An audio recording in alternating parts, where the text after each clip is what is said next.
जम्मू कश्मीर के पहलगांव में मंगलवार दोपहर हुए आतंकवादी हमले में 27 लोगों की मौत सामने आई है। पहलगाम की बेसरंग घाटी में मंगलवार दोपहर 2:45 पर हुए इस हमले में 20 से ज्यादा लोग घायल हुए। हमले की जिम्मेदारी लश्कर-ए-तैयबा के विंग द रेजिस्टेंस फ्रंट यानी TRF ने ली है। बताया जा रहा है कि फायरिंग के बाद आतंकी भाग निकले। इंटेलिजेंस सूत्रों ने बताया कि पहलगाम अटैक में 2 फॉरेन टेररिस्ट और 2 लोकल आतंकी शामिल थे। इस बीच उरी में घुसपैठ की कोशिश कर रहे 2 आतंकवादियों को सेना ने मार गिराया है। मीडिया रिपोर्ट्स में कहा जा रहा है कि पर्यटकों को गोली मारने से पहले आतंकवादियों ने उन्हें उनके नाम पूछे और कलमा भी पढ़वाया। इनमें एक यूपी के शुभम द्विवेदी थे, जिनका नाम पूछने के बाद आतंकियों ने उनके सिर में गोली मार दी। मृतकों में यूपी, गुजरात, महाराष्ट्र, कर्नाटका, तमिलनाडु और ओडिशा के पर्यटक हैं। नेपाल और UAE के एक टूरिस्ट और 2 स्थानीय भी मारे गए। अटैक के बाद देश के अन्य शहरों में हाई अलर्ट जारी कर दिया गया है। प्रधानमंत्री नरेंद्र मोदी सऊदी अरब का 2 दिन का दौरा छोड़कर बुधवार को सुबह भारत लौट आए हैं। केंद्रीय गृह मंत्री अमित शाह श्रीनगर पहुंचे। वे आज पहलगाम जाएंगे। नेता राहुल विपक्ष गांधी ने भी शाह से फोन पर बातचीत की है। अमेरिका, ईरान, रूस, इटली, UAE सहित अन्य देशों ने पहलगाम हमले की निंदा की है। जम्मू कश्मीर में 14 फरवरी 2019 को हुए पुलवामा अटैक के बाद ये सबसे बड़ा हमला है। पुलवामा में CRPF के काफिले पर फिदायीन हमला हुआ था। इसमें 40 जवान शहीद हुए थे।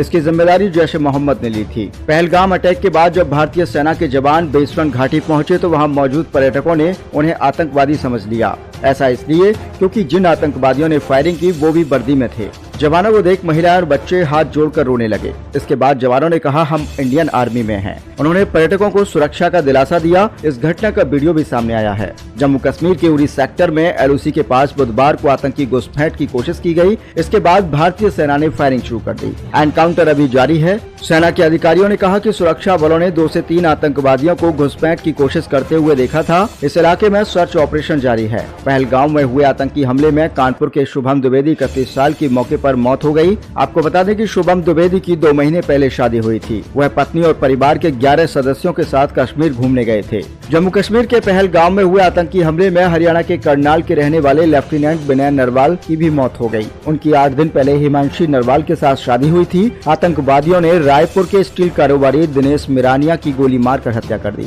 आतंकियों ने पत्नी, बेटे और बेटी की आंखों के सामने मारी गोली। पत्नी के चेहरे पर बारूद के छींटे पड़े हैं, जिससे उनके चेहरे पर गहरा गाब हो गया। बच्चों को भी हल्की चोटें आई हैं। नीचे स्टैंड में खड़े हुए थे, कस्टमर्स ऊपर गए हुए थे मिनी स्विट्जरलैंड की तरफ। तो 2:45 बजे के आसपास एकदम भगदड़ स्टार्ट हो गई। तो हम भी देखने लगे कि क्या हुआ है। तो जब पूछा तो पता लगा कि ऊपर गन शॉट हुआ है। टूरिस्ट ने बताया, मेरे जो क्लाइंट थे उन्होंने बोला कि एक गन शॉट की आवाज सुनी हमने, तो हमने भागना स्टार्ट किया। तो अब उसमें कई लोग नंगे पैर भाग के आ रहे थे और कई लोग जो पोनीज पे जो नीचे थे वो नीचे से ही वापस मुड़ के आ गए। तो हमने फिर गाड़ियां, जब हमने सुना गन शॉट है, हमने सोचा कि हो सकता है कि नीचे ऊपर से नीचे आएंगे। तो हमने गाड़ियां स्टार्ट करी और हम भाग के नीचे जिधर हमारे होटल थे हम उधर आ गए। ऑलमोस्ट मतलब आप ये कह सकते हैं कि रोड पे 200-300 आदमी खड़े थे। पैनिक का माहौल था। गाड़ियां भागना स्टार्ट हो गई। जो गाड़ियां नीचे खड़ी थी उन्होंने गाड़ियां स्टार्ट करके भागना स्टार्ट करा, क्योंकि पता नहीं था कि क्या हुआ है, एग्जैक्ट मालूम नहीं था। इतना मालूम लगा कि एक गन शॉट हुआ है। इंजर्ड इन द सेंस किसी के कोनी में लगी हुई थी, किसी के पैर में लगी हुई थी। इतना हमने देखा, बॉडीज हमने नहीं देखी।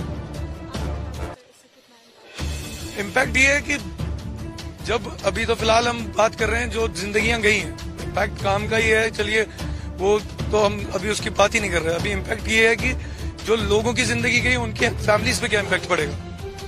और हमारे ऊपर जो ये स्टैंप लग गया यहाँ टूरिज्म पे, ये धुले ही नहीं धुलेगा। चाहे हम कुछ भी करेंगे, इसके बाद ये साफ नहीं होगा हमारे सर पे से।